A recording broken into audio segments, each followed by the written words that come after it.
오늘 에스라서를 통해서 우리가 또 함께 은혜를 나누려고 합니다. 갑자기 엄청나게 건너뛰었어요. 역대기를 보면서 역대하를 우리가 살펴봤었는데, 솔로몬의 성전 건축 그 기록을 통해서 역시 성전은 사람 때문에 하나님께서 그 백성들을 만나기 위한 장소였는데, 사람이 실패함으로 말미암아 성전이 없어져 버립니다. 결국 성전을 어떻게 짓느냐의 문제가 아니라 누가 성전에 오느냐의 문제였던 것입니다. 여러분들 오늘 하나님 앞에 나와 예배하는 저와 여러분들, 우리 자신이 하나님 앞에 어떤 존재인지, 또 어떤 마음으로 하나님 앞에 나와야 될 것인지에 대해서 다시 생각하고 좋은 믿음의 사람들이 되기를 간절히 축원합니다. 그래서 이 역대기를 훌쩍 건너뛰어요. 그 역대기, 우리가 건너뛴 역대하를 살펴보면 솔로몬이 성전을 건축하고 하나님의 은혜가 이 자욱해서 사람들이 두려워서 들어가지도 못할 정도로 하나님의 임재의 상징인 이 안개가 또 구름이 가득한 걸 보게 돼요. 그리고 하나님께서 그 성전으로 성전에서 그 백성을 만나주기를 기뻐하셔요. 그런데 솔로몬이 죽은 이후에 르호보암이라는 이 솔로몬의 아들이 등장하고, 또 그 아들 때문에 갑자기 나라가 둘로 쪼개지더니, 솔로몬 때문에 쪼개진 거죠. 사실은 쪼개지더니 여로보암이라는 북왕국 이스라엘이 생겨납니다. 그래서 나라가 둘로 쪼개지고 맙니다. 그러면서 역대기가 기록된 목적이 뭐냐 하면, 포로기에서 돌아온, 바벨론 포로 생활에서 돌아온 그 백성들에게 너희는 그냥 힘이 없어서 전쟁에 져서 끌려간 포로들이 아니고, 이 나라는 하나님의 백성들이 거주하는 나라인데, 이 나라의 백성들이 왜 포로로 끌려갔느냐 하면, 그리고 그 내용을 보여주고 있어요. 그러니까 그 왕들을 쭉 이야기하면서 나중에 그 왕들이 얼마나 하나님을 대적하는 자였고, 또 그 백성들도 마찬가지였고, 거짓 선지자들이 얼마나 많이 일어났는지에 대해서 기록하면서 이 나라가 얼마나 하나님에게서 벗어나 있었는지를 단적으로 기록하고 있었습니다. 그러나 결국 역대기 기록자는 이 기록들을 통해서 그 백성들이 그냥 아무 데서나 불러온 백성이 아니고 하나님의 언약 백성이라는 사실을 그들에게 깊게 상기시켜주고 있었어요. 오늘 이제 본문 에스라서에 보면 바사왕 고레스라고 이름이 등장합니다. 바로 앞에 보면 역대기 마지막 장에 23절에 보면, 36장 23절에 보니까 바사왕 고레스, 22절에 바사왕 고레스 왕 원년에 여호와께서 예레미야의 입으로 하신 말씀을 이루시려고, 여호와께서 바사의 고레스 왕의 마음을 감동시키셨다, 이렇게 기록을 합니다. 여러분, 이 바사 왕 고레스의 이름이 어디에 기록되어 있는가 하면, 이사야서에 보면 고레스의 이름이 등장을 하는데, 이사야 44장 28절로부터 45장 8절까지의 말씀에 보면 하나님께서 고레스를 통하여서 일을 행하실 것을 기록하고 있는데, 우리가 이 성경책 순서를 보면 에스라가 먼저 있고 이사야가 저 뒤에 있으니까 이게 나중에 기록된 것처럼 오해할 수가 있는데, 그렇지 않아요. 성경은 연대순으로 이렇게 순서가 된 게 아니에요. 그래서 이사야서의 기록이 언제였냐면, 한 예수님 오시기 전에 한 690 몇 년도, 그러니까 이 예수님 오시기 전이니까 한 700년 전에 기록이 되어 있어요. 한 690 몇 년에 기록이 됐는데, 이 기록이 언제, 지금 이 역대기가 기록된 고레스 왕이 이제 왕으로 등극하면서 그 시기가 한 538년 정도 돼요. 538년이 왜 중요하냐면 이스라엘 백성들이 포로기를 끝내고 고국으로 다시 돌아가기 시작한 처음 1차 포로 귀환이 있었던 시기.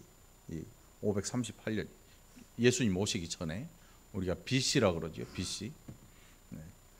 그러니까 한 150여 년 전에 기록된 책에 고레스라는 이름이 등장하는데 150여 년 후에 실제로 고레스라는 왕이 등장을 하면서 이사야 선지자가 그렇게 예언했던 그 내용이 실제로 이루어지고 있는 것을 보게 되는 거지요.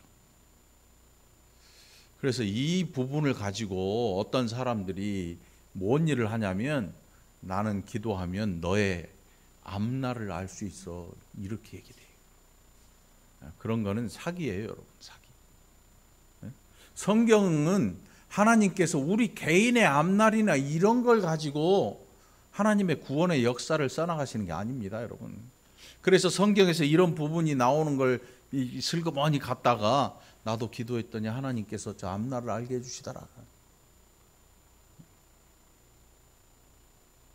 그런데 넘어가면 안 돼요. 이단들 가운데 그런 사람들 엄청 많아요.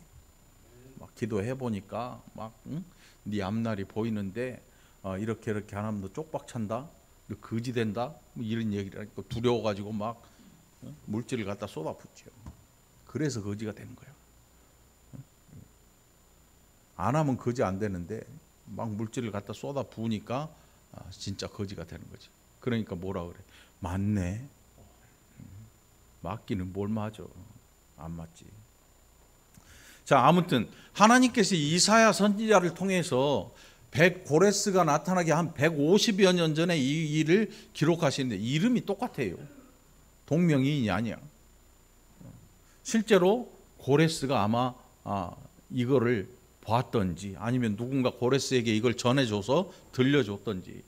고레스 원년에 하나님께서 22절에 보니까 36장 22절에 역대하 보니까 고레스 왕 원년이면 왕으로 이제 출발의 시점이에요.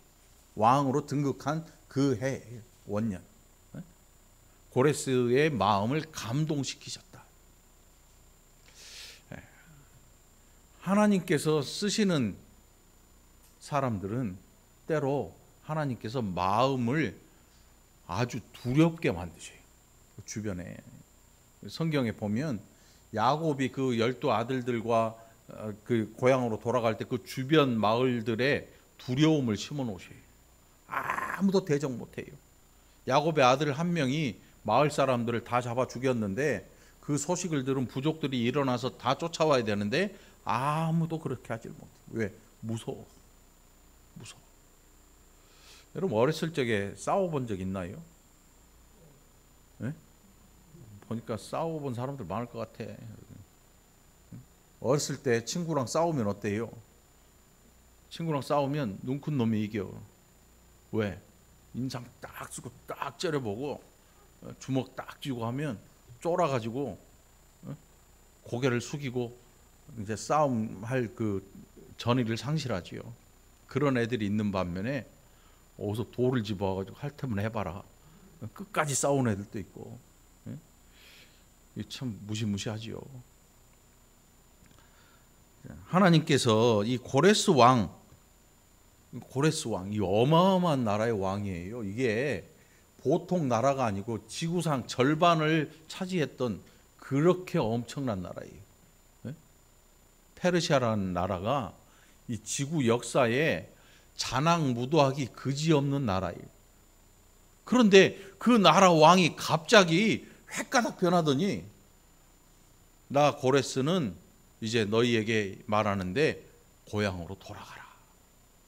포로들을 풀어주는 거예요. 여러분 이 포로 풀어준다고 하는 게 이게 보통 일 아닙니다. 고대에는 노동력이 나라의 힘이에요. 노동력. 그러니까 노동력이 없는 여자들은 별로 그렇게 사람 대우 못 받는 이유가 노동력이 약해서 그래요. 건장한 남자들 전쟁에 나가고 일을 할 때 막 힘을 쓰는 내가 보니까 우리 교회는 이게 별 볼 일이 없네. 비리비리 해가지고. 예? 박창환 집사님 젊었을 때는 쫙 이랬는데 이제 나이가 슬 들어가면서 정문직 집사님 이제 애 아빠 되고, 우리 임종욱 집사님도 나이 저랑 동갑이잖아요. 우리는 소망이 없어. 소망이 없는 거지. 그래도 박창환 집사님, 정문식 집사님 아직 소망이 있네. 우리 지혜쌤 아주 소망 있죠. 이게 국력이란 말이에요. 그 당시에 노동력이라고 하는 건 국력과 직결이 돼요. 그래서 얼마나 많은 노예가 있고 얼마나 많은 노동력이 있냐에 따라서 나라가 강한 나라가 되고 약한 나라가 되거든요. 그런데 고레스 왕이 갑자기 유다로 다 돌려보내. 엄청난 숫자예요. 수십만 명이에요. 수십만 명. 그 숫자들을 돌려보내면서 그냥 보내는 게 아니고, 야, 옛날에 우리 그 조상이 갖고 왔던 그거 있잖아. 너희 성전에서 뺏어왔던 이 물건들도 다 가져가. 다 가져가. 가서 하나님의 전을 건축해. 이렇게 얘기하는 거예요. 이거 우리나라 일 아니라 그래서 쉬운 일이라고 생각하면 안 돼요. 우리가 책에 기록되어 있기 때문에 이거 별거 아니다 이렇게 생각하면 큰 오산이에요. 나라의 운명이 걸릴 정도로 심각한 일이거든요. 노동력이 수십만 명이 쑥 빠져나가 버리잖아요. 출애굽할 때 이스라엘 백성들이 몇 명이 나왔어요? 한 240, 50만 명이 나왔거든요. 오죽 열받았으면 애굽왕 바로가 끝까지 쫓아가다 홍해 가운데 다 빠져 죽겠어요. 떠내놓고 보니까 아차 싶은 거지요. 할 일은 태산인데 일할 노예가 없어진 거죠. 자기 큰아들 죽은 것도 화가 나니까 쫓아가서 다 죽일 작정을 하고 홍해를 따라서 건너다가 다 몰살당해요. 이 고대에 노동력이라는 게 이렇게 중요했어요. 그런데 이 백성들을 유다로 가서 너희 하나님의 전을 건축해라. 하나님은 이 세상 천지의 유일하신 신이시다. 참된 신이시다. 그렇게 고레스가 고백을 해요. 그게 역대하 36장에 기록이 되어 있어요. 23절에 보니까 바사왕 고레스가 이같이 말하노니 하늘의 신 여호와께서 세상 만국을 내게 주셨고 나에게 명령하여 유다 예루살렘의 성전을 건축하라 하셨나니 너희 중에 그의 백성 된 자는 다 올라갈지어다.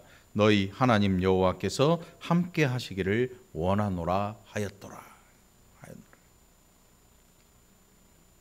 여러분, 뭔 일을 하는데 이거 될까? 아무리 봐도 움직일 것 같지 않고 아무리 봐도 해결 안 될 것 같은 그런 일이 이스라엘 백성들에게 있었어요. 그게 포로 생활이었습니다. 이 포로 생활이 얼마나 비참했냐면, 여러분, 느부갓네살 왕이 등극을 하면서 이 유다를 침공해서 거기에서 포로를 잡아가는데 첫 번째 포로로 누구를 잡아갔냐면 왕족과 귀족들. 그래, 다니엘이나 이런 사람들 말이죠. 다 잡아가요. 쓸어서 잡아가요. 그게 한 예수님 오시기 전 한 600년 정도 돼. BC 600년 정도. 600한 5년 이 정도 돼. 7년 8년. 싹 쓸어 잡아가요. 그리고 두 번째 잡아간 게 느부갓네살 왕이 등극하고 18년째 되는 해에 또 잡아가요. 싹 잡아가. 그 세 번째, 그 다음에 또 잡아가. 그래서 이스라엘 땅에 남은 사람이, 유다 땅에 남은 사람 누구냐면 비천한 자들. 정말 우리가 이야기할 때 무지랭이, 아무것도 알지 못하는 그런 사람들만 남겨놔요. 그 이유가 뭐겠어요? 반항하지 못하도록. 싸울 의사가 없는 사람들이 거기 남아요. 그리고 나머지는 다 헐어버립니다. 귀족의 집들을 벽 사면을 다 헐어버려요. 여러분, 벽을 사면을 헐면 뭐가 남아요? 공중에 뜬 지붕이 남나요? 지붕이 가만히 있겠냐고. 폭삭 내려앉지. 성전을 그렇게 회파해버립니다. 성전 벽이고 성전 그 밖에 성벽까지 다 무너뜨려버립니다. 느부갓네살이 그렇게 성전을 회파하고 사람들을 3차에 걸쳐서 다 다 잡아갔습니다. 어마어마한 숫자를 잡아갔어요. 여러분 이 킬링필드 아시죠? 사람들을 죽여가지고 벌판에다 갖다 그냥 삽 떠가지고 다 파묻고, 안 파묻으니까 그 시신들이 다 발견되고 뼈들이 뭐 어마어마하게 발견되잖아요. 그때 잡아서 죽인 사람들이 누구냐면 학자들, 그 공부 많이 한 사람들, 교수들, 그 나라에서 뭔가 그 체제에 반해서 저항을 할 정도의 사람들을 다 잡아 죽였어요. 다 잡아 죽였어. 그 무시무시하게 죽였어요. 킬링필드라고 그러죠. 이 느부갓네살이 그런 일을 했어요. 그러니까 느부갓네살이 악한 왕인데 그 악한 왕에게 하나님께서 그 백성들을 그렇게 하도록 하나님께서 허용하신 거예요. 그 이유가 뭐였냐면 역대기를 쭉 읽어보면 그들이 하나님에게서 벗어났어요. 벗어나도 그냥 벗어난 게 아니고 우상으로 하나님을 더 이상 진노를 참지 못하도록 만드신 거예요. 그런데 느부갓네살을 통해서 포로로 잡혀간 이 이스라엘 백성들을 놀랍게도 하나님께서 그 지역에서 더 신앙 있는 자들을 이 키즈를 하는 것처럼 골라내. 알곡들이 그 안에서 많이 나와요. 그 알곡들, 다니엘과 그 친구들도 있고, 뭐 학계 선지자도 있고요. 거기에서 있었던 에스라 선지자도 있고요. 수많은 사람들이 오히려 성전이 무너져 버리고 나라가 망해서 다른 나라의 포로로 잡혀갔는데 말씀을 사모하고 하나님 섬기는 일을 사모하는 사람들이 거기에서 드러나기 시작하는 거예요. 기가 막힐 일이지요. 가까이 있을 때 몰랐어요.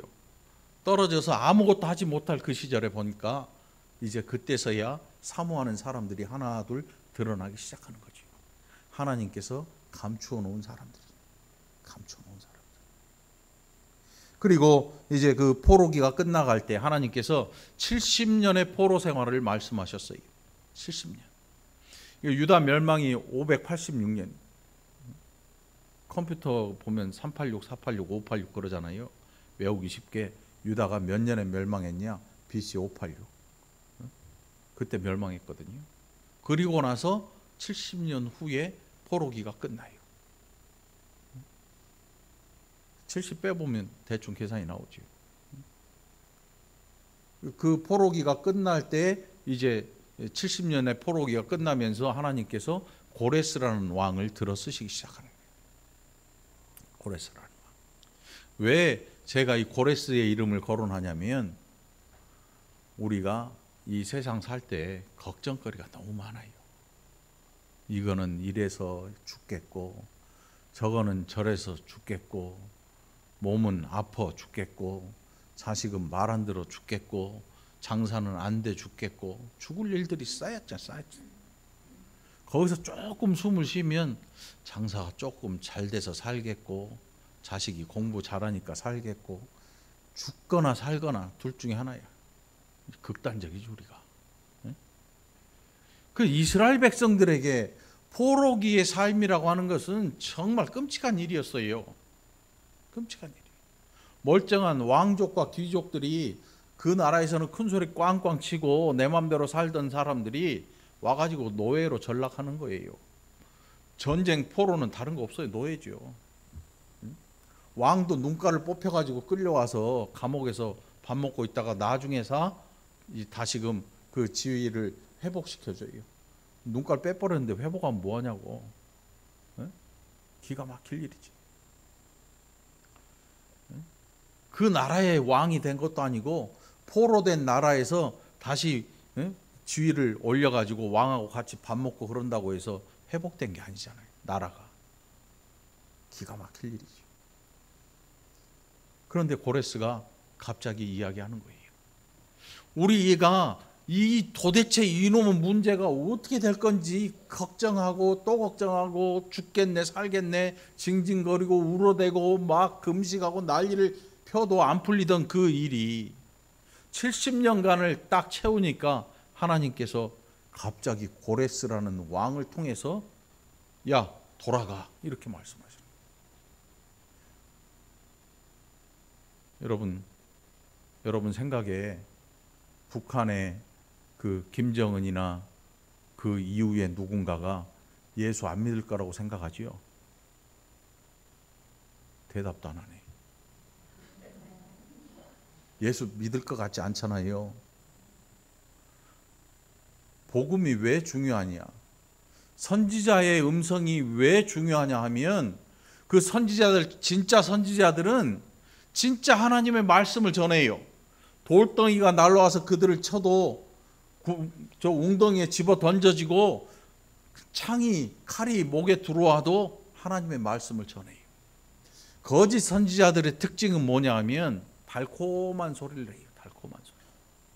망해가는 나라에 예레미야 선지자는 항복해라 그러면 살 수 있다 말하니까 이 매국노 하면서 막 구덩이에 집어넣고 죽이려고 작정하고 얼마나 괴롭혔는지 몰라요. 예레미야 당시에 거짓 선지자들이 뭘 했냐면 나라가 이제 기울어서 거의 다 망했는데 아니야, 우린 껐다 없어. 우리 성전 있잖아, 성전. 이게 하나님의 집인데 하나님이 이걸 놔두고 이 나라가 망하겠어? 야, 껐다가 없어. 걱정하지 마. 이렇게 얘기해요. 그런데 웬걸? 예레미야 선지자가 이야기했던 그 멸망이 그들의 눈앞에 들어왔고, 그리고 70년의 포로기가 끝나면서 예레미야 선지자의 말이 이루어지는 걸 그들이 눈앞에서 보는 거예요. 여러분, 하나님의 음성은, 하나님의 말씀은 중요합니다. 왜냐하면 우리가 개인의 앞날 이런 걸 보려고 성경을 보면 안 돼요. 하나님의 구속의 역사, 구원의 역사에서 하나님이 어떤 일을 하셨는가, 어떤 일을 하실 건가를 멀리 내다보고 산을 보고 산도 들여다보고 하는 게 성경이거든요. 성경 읽으라고 우리에게 주어진 거예요. 읽고 봐라.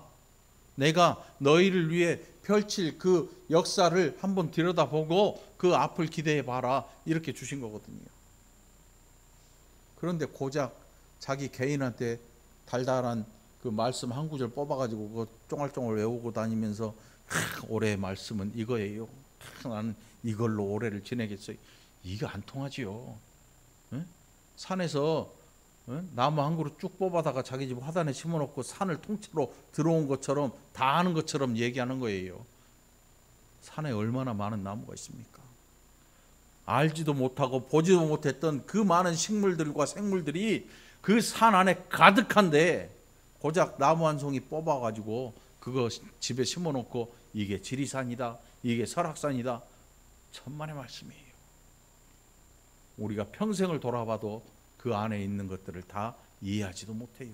산 하나도 이해하지 못하는데 하나님의 베풀어 두신 그 계획과 세상을 어떻게 이해할 수가 있겠습니까? 성경을 그래서 개인한테 이렇게 맞춰가지고 보는 것은 아주 나쁜 사람들이 하는 짓이에요. 나쁜 사람들이 미혹하는 거야. 미혹하는 거. 그런데 넘어가면 절대 안 되는 거지. 자, 그래서 에스라 선지자가 당시에 포로로 잡혀온 그 이스라엘 유다 백성들에게 하나님의 말씀을 가르쳐야 돼요.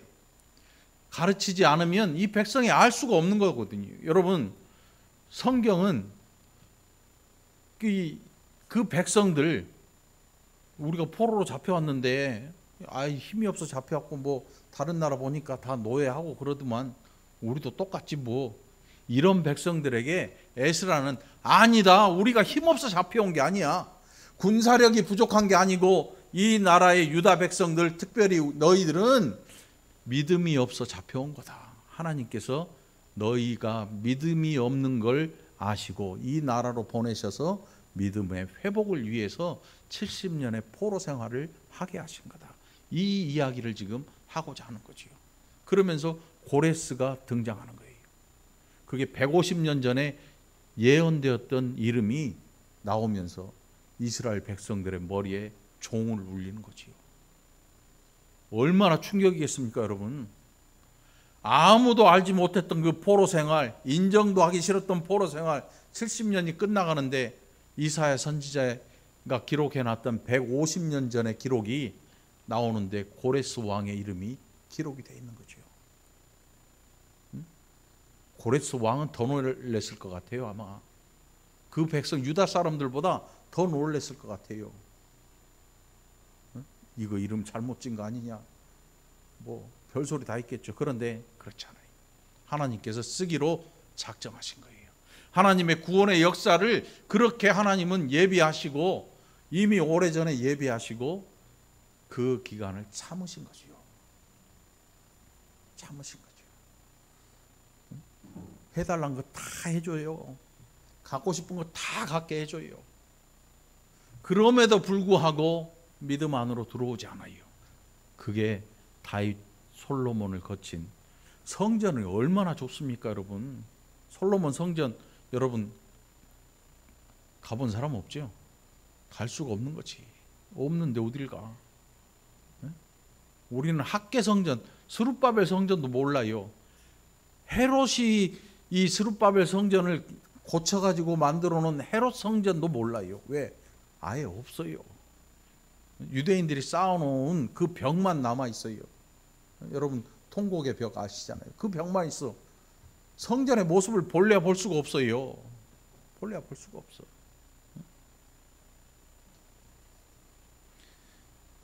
에스라 선지자가 그래서 이 백성들에게 이걸 알려줘야 되는 거예요. 알려줘야 돼. 봐라, 하나님께서 이미 이사야 선지자를 통하여서 고레스 왕을 예비하고 계셨다.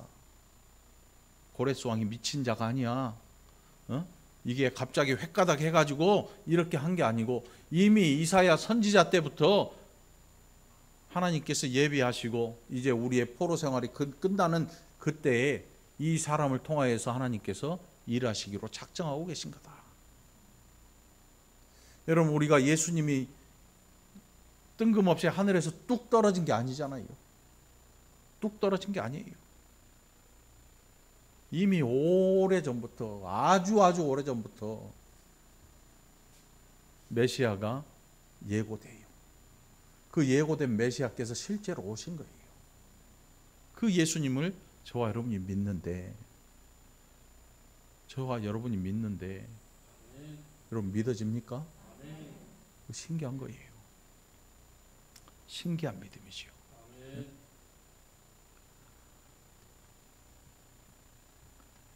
고레스가 뭐라고 하냐면 에스라 1장 3절에 보니까 이스라엘의 하나님은 참신이시라. 너희 중에 그의 백성된 자는 다 유다 예루살렘으로 올라가서 이스라엘의 하나님 여호와의 성전을 건축하라. 그는 예루살렘에 계신 하나님이시라. 아직까지도 성전은 하나님을 만나는 그들의 통로예요. 우리가 하나님 만나는 통로가 예수 그리스도이듯이 구약의 이 시대의 백성들은 하나님을 만날 방법이 다른 방법이 없어요. 성전을 통해서 만나야 돼요. 하나님께서 그들에게 열어놓으신 통로거든요. 우리에게 하나님 아버지를 만날 수 있는 통로는 예수님밖에 없어요. 이제 성전이 아니라 예수님밖에 없어요. 근데 그 당시의 백성들에게 성전은 하나님을 만날 수 있는 통로였거든요. 그 통로를 하나님께서 다시 열어주시겠다는 거죠. 그 화려했던 솔로몬 성전 하나님께서 다 없애버렸어요. 그러니까 솔로몬 성전이 제1성전이에요. 두 번째 스룹바벨 포로기에 돌아와서 지은 성전을 제2성전이라고 일컫는 이유가 그걸 다 헐어버리고 새로 짓는 거. 학계에서에 보면 그게 나오잖아요. 너희는 산에 가서 나무를 가져다가 성전을 건축하라. 응? 너희가 지어놓은 이 성전은 내가 이전의 성전, 곧 솔로몬의 성전에 나타났던 영광보다 더 큰 영광을 이 보잘것없는 성전에서 내가 나타내겠다. 하나님께서 그렇게 말씀하셨거든요. 하나님께서 그 백성을 다시 만나시겠다는 건 뭐냐면 다시금 회복시키겠다는 거예요. 회복시키겠다. 오늘 이 시대를 살아가는 저와 여러분은 이제 이런 게 없어요. 이런 회복이 아니고 우리가 넘어져도 우리가 곁길로 가도 이제 하나님이 하시는 일은 뭐냐면 성전을 헐어버리신 게 아니고 우리 안에 거하시는 성령께서 우리에게 말씀하시게 하는 거예요. 우리에게 말씀하셔요. 예전에 짐승 잡아서 피 흘려서 제사장에게 나아가야 했던 그 길이 이제는 다 완성되었기 때문에 더 이상의 성전이 필요가 없는 거죠. 여러분, 교회를 성전이라 부르지 마십시오. 오히려 성전은 여러분 자신인 줄 믿습니다. 성령께서 우리 안에 거하시기 때문에 걸어다니는 성전이 바울이 이야기한 것처럼.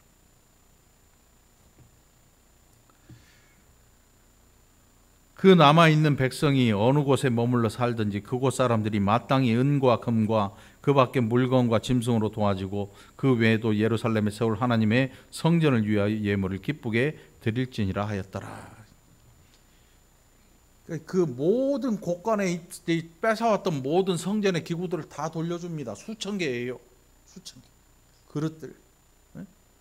그 제사에 필요한 모든 기구들을 다 돌려보내요. 또 그 갖고 돌아간 사람 이름이 세스바살이라는 사람이 갖고 돌아가요. 다 챙겨가지고. 기가 막히죠. 지을 힘도 없는 그 백성에게 하나님께서 다시금 허락해 주시는 거죠. 성전이라고 하는 거는 내가 짓고 싶다 그래서 짓는 게 아니었어요. 우리가 다윗 때 보면 알잖아요.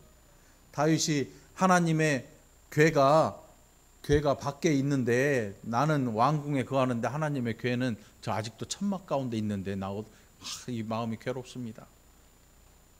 나단 선지자가 옆에 있다가 왕이 하고 싶은 대로 하십시오.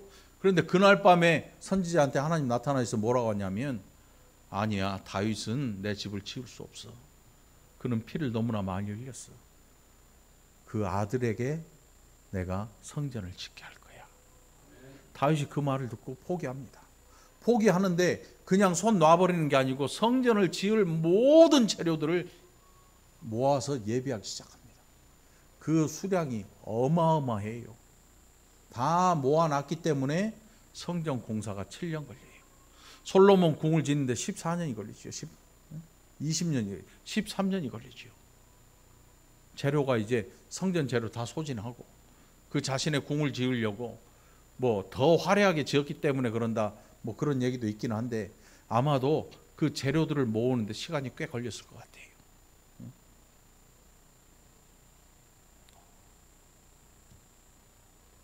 오늘 여러분, 교회라고 하는 이 건물은요, 누구 때문에 존재하는가 하면 예배자 때문에 존재하는 겁니다.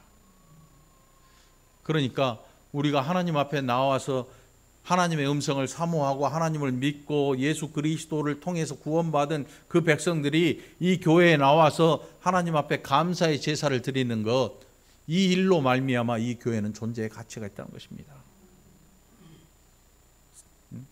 교회가 얼마 들여졌느냐, 그거 필요 없어요. 솔로몬 성전보다 더 비싼 교회가 어디 있습니까? 지구상에 아직까지 그런 교회 없습니다. 강남에 하늘을 찌를 듯한 교회도 있잖아요. 그런 교회도 솔로몬 성전에 비하면 아무것도 아니에요. 아무것도 아니에요. 교회가 얼마나 크냐, 그것도 중요하지 않습니다. 누가 중요하냐면 여러분 한 사람 한 사람이 중요한 것입니다. 여러분 기억하시기 바랍니다. 하나님이 뭐를 중요하게 여기시는지, 뭐를 중요하게 여기시는지 하나님이 여러분 한 사람 한 사람 중요하게 여기십니다. 남녀노소 빈부귀천할 것 없이 중요하게 여기십니다. 그러니 여러분 스스로 여러분 자신을 너무 낮게 여기지도 말고 너무 높게 여기지도 말고 그저 하나님의 사랑을 받은 자로 여러분 자신을 여기고, 우리 모두가 그런 사람이라는 사실을 기억하고 서로 귀하게 여기고 서로 위해서 기도하고 서로 위로하고 용서해 줄 수 있는 그런 너그러운 마음으로 우리가 신앙생활을 해야 될 줄 믿으시기 바랍니다. 교만한 마음, 결국 그것은 성전을 허물어버린 유다 백성들의 마음이에요. 성전 얼마나 비참한 꼴이 됩니까? 여러분, 교회 중심이 아니고 교회 중심 이렇게 얘기하는데 건물을 이야기하는 게 아니고 예수 그리스도 중심이에요. 예수 그리스도 중심. 하나님의 말씀이 중심이 돼야 돼요. 결국 말씀이 없으니까 그 백성들이 망하는 것입니다. 하나님 말씀이라고 하는 게 성경책이 아니라 읽어지는 말씀이에요. 읽어지는 말씀. 저와 여러분이 읽고 이 말씀을 기억하고 이 말씀에 순종하고 이 말씀이 내 것이 되는 때 그게 말씀입니다. 성경책은 재활용통에도 있더라고. 성경책이라고 하는 거는 재활용장에도 많아요. 여러분 새거 지퍼 한 번도 안 열어본 책 내가 저번에 주워다 놨어. 민망해. 선물로 줬는데 그대로 버려. 껍데기에 먼지만 있어. 한 번도 안 펴봤어. 한 번도. 그거는 말씀이 아니야. 말씀은 뭐냐면 내가 뭐 낡았든 오래됐든 아주 오래됐든 뭐 새로 샀든 펴서 읽고 내 안에 들어오는 게 그게 살아있는 말씀이 되는 거죠. 여러분 성경을 읽으시기 바랍니다. 성경 공부 이거 말고 성경을 읽으세요. 성경을 읽어. 안 읽으면 안 돼요. 안 읽으니까 엉뚱한 길 가는 거예요. 안 읽으니까 딴소리 하는 거고, 안 읽으니까 알지 못하고 그저 내 열심만 가지고 하다가 어디로 날아가 버리고 없는 거지요. 앞으로 그럴 교회들 많아요. 앞으로 그럴 성도들이 점점 늘어납니다. 막 자기 열심에 드글드글 끓어요. 빈 냄비 막 불 때면 어떻게 돼요? 안에 있던 거 쫄아갖고 불 홀랑 타버려요. 구멍 나요. 없어져요. 신앙생활은 내 열심 가지고 안 됩니다. 하나님 말씀이 바탕되어 있지 않으면요, 결국 내 열심으로 시끄럽게 떠들다가 자기 혼자 제풀에 꺾여서 사라지고 말 거예요. 여러분 그렇게 하지 말고 말씀 읽기를 바랍니다. 자, 결국 에스라가 원하는 건 뭐였겠어요? 말씀을 통해서 이 백성들이 하나님을 올바로 알아가는 거였습니다. 올바로 알아가는 거. 그리고 그들 자신이 어떤 백성인지를 알아가는 일, 그게 에스라에게 중요했던 것이요.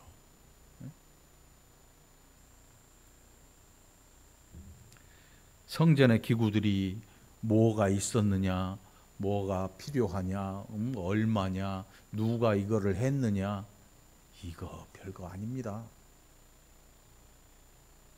여러분들 마음속에 그런 것 좀 버리시기 바라요.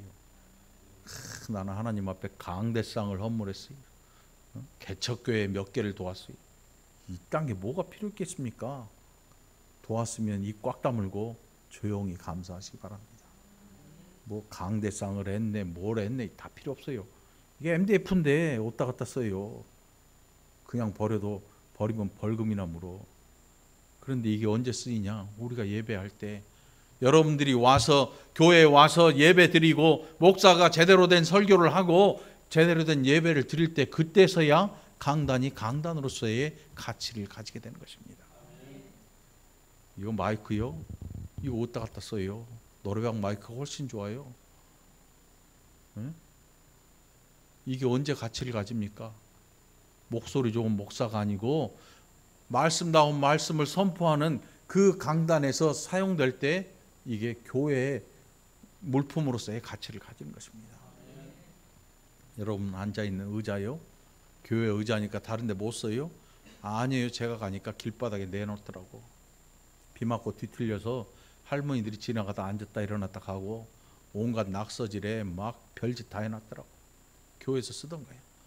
포도송이 막 조각해놓은 거 있잖아. 교회가 망해가지고 나가면서 드러내놓고 폐기물 딱지도 안 붙이고 내놓으니까 그게 길바닥에 그냥 방치돼 있더라고. 언제 의자의 가치를 가지냐면 믿는 사람이 앉아서 예배할 때 가치를 가집니다. 그러니까 여러분 자신 스스로가 하나님 앞에 가치 있다는 사실을 기억하십시오. 교회의 물건이 아니고 하나님의 사람이 가치가 있는 것입니다. 그 사람이 하나님 앞에 엎드리고 하나님 앞에 기도하고 음성을 사모하고 하나님의 음성을 듣고 깨닫고 우리 자신이 죄인인 걸 알고 우리의 심령을 치면서 하나님 앞에 기도할 때, 그때야 교회가 교회로서의 가치를 가지는 것입니다. 기억하시기 바랍니다. 기도합시다. 하나님 아버지 감사합니다. 이 교회 안에, 이 건물 안에 가장 가치 있는 것이 우리 한 사람 한 사람임을 하나님 늘 기억하게 하시고 이 한 생명 한 생명 헛되이 버려지지 않도록 성령께서 늘 지켜 인도하여 주시옵소서. 각 사람이 이 귀한 사실을 깨닫게 하시고 우리를 부르신 하나님이 놀라운 뜻 날마다 기억하면서 감사하게 인도하시고 소중하게 여기게 인도하여 주시옵소서. 감사드렸고 예수님 이름으로 간절히 기도옵나이다. 아멘.